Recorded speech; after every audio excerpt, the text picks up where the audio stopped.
Hello friends, welcome to Shri রান্নাঘর। আজ আমি বানাচ্ছি পালং চিংড়ি।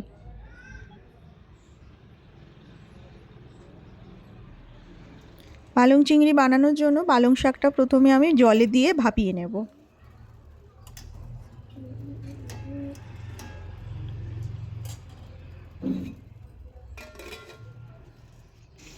ভাপানো হয়ে গিয়েছে, এটা আমি একটা ছাঁকনির মধ্যে ঢেলে নিয়েছি। আর এদিকে তেলে আমি চিংড়ি মাছগুলো ভেজে নিচ্ছি। আমি মিক্সিতে এই পালং শাকটা দিয়ে এর সাথে দুটো কাঁচা লঙ্কা দিয়ে ভালোভাবে পেস্ট করে নিয়েছি। এবার কড়াইতে তেল দিয়ে তার সঙ্গে 1 চামচ মতন আমি ঘি দিয়ে দিচ্ছি। এরপর দিলাম সাদা জিরে ফোড়ন, দিয়ে দিলাম কুচানো পেঁয়াজ। আমি এখানে একটা মাঝারি সাইজের পেঁয়াজ নিয়েছি। দিয়ে দিলাম 3-4 কোয়া মতো রসুনকে থেঁতো করে। পেঁয়াজ আর রসুনটা যখন ভালোভাবে ভাজা হয়ে যাবে তখন আমি এর সঙ্গে দিয়ে দেবো আদা বাটা। আদা বাটা 1 চামচ দিয়েছি।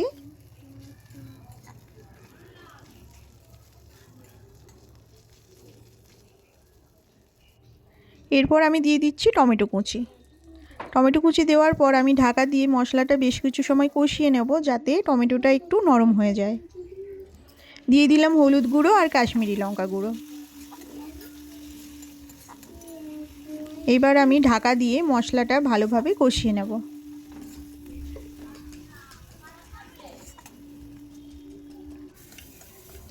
এবার মশলায় দিয়ে দিলাম পরিমাণ মতো নুন। এরপর আমি যে পালং শাকটা বেটে রেখেছিলাম সেটা আমি দিয়ে দিচ্ছি।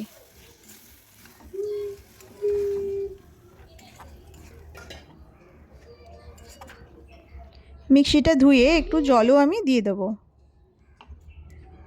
এবার ঢাকা দিয়ে আমি এটা ভালোভাবে কষিয়ে নেব যতক্ষণ না পালং শাকের যে সবুজ রঙটা সেটা গিয়ে একটা বাদামি রঙ আসছে।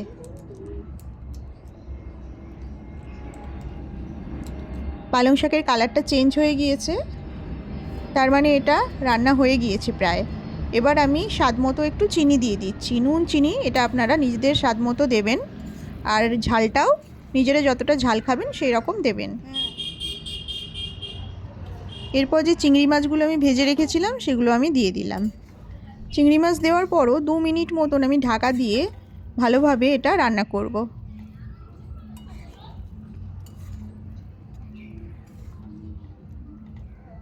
এই সময় আপনারা চাইলে ওপর থেকে ঘি দিতে পারেন। আমি যেহেতু তেলে ঘি দিয়েছি তাই আর কোনো ঘি দিইনি।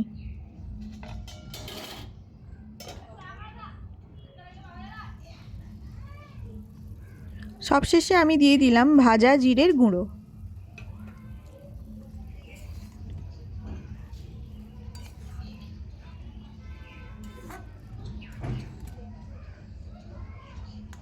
পালং চিংড়ি একদম রেডি হয়ে গিয়েছে। এবার আমি এটা একটা বাটির মধ্যে ঢেলে নিয়েছি। তো বন্ধুরা, আজ এই রেসিপিটা কেমন লাগলো আমাকে কমেন্ট করে জানাবেন।